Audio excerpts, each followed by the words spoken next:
Okay, folks, let's talk tariffs. Michael Fetland, don't you think that if we're going to have a conversation about tariffs, that we listen to somebody that actually worked with tariffs instead of read something in a book or on Facebook, right? Well, here I am. I was an attorney for a couple of large Texas Fortune 500 companies and negotiated around the world as a contract lawyer. And guess what? It's always involving tariffs. Sometimes and sometimes not, but yeah, it's a global system. A lot of people think, oh, brilliant, he's going to bring back manufacturing jobs to America. I got news for you. There's already 500,000 manufacturing jobs open and begging for people with no people.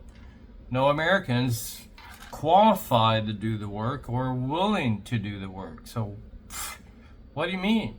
So you're going to try to bring more factories for people that don't want to work? Because frankly, the only ones that, not only ones, but those who do work are the immigrants. And you're trying to run them off because, hey, they're only picking the food that's going on your table.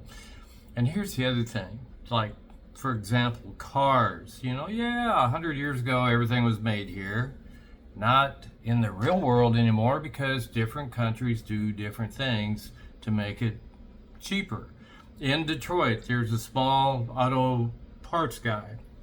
And to make this part, whatever the hell it is, for a car, he does something to it, sends it to a Canadian company across the river or lake over there. They do something to it that they're specialized in. Then it goes back.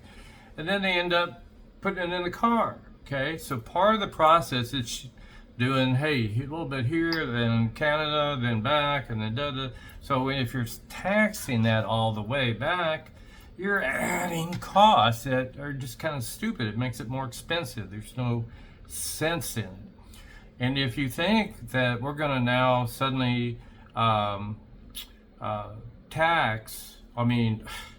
make toys here, what, at minimum wage, people are going to run around, want to make toys. 80% of them are actually made in Canada, right?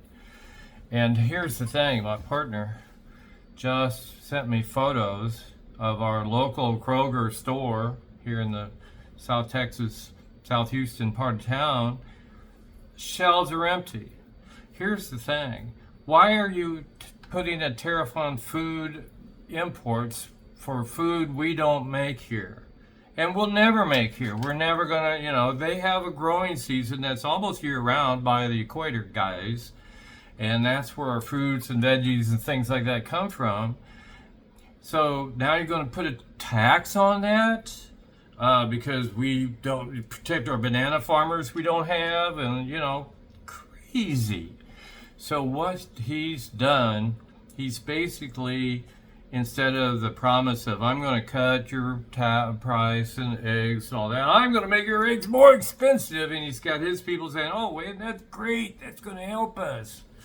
You can't even fill 500,000 manufacturing jobs now, and you think somehow bringing more factories with people that don't want to work, unless you let in the immigrants, is going to fix anything.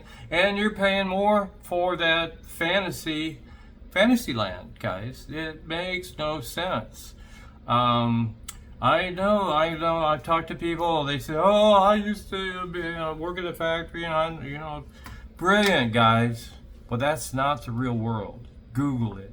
We still can't fill the manufacturing jobs we have. Joe Biden actually did it right. He was bringing in the high-tech manufacturing without tariffs for the high-paying jobs. That's what you want. We don't make toys. Who's going to make $7 an hour if sign up for that to make toys? Because they can do it for $4 an hour in China, man. I mean, come on, just get real. Smart. And what Trump is doing is the opposite of smart. Yeah, tariff just EVs from China to protect your local EV market. That's sensible. Taxing everything for, no reason at all in areas that we'll never do is crazy. Suicide and economic malpractice. You're making it more expensive. The opposite of what the president's job is. Michael Fallon, let's talk about this some more later. God, unbelievable. American values, American respect, equality on Facebook. Check it out. This is bizarre times, folks.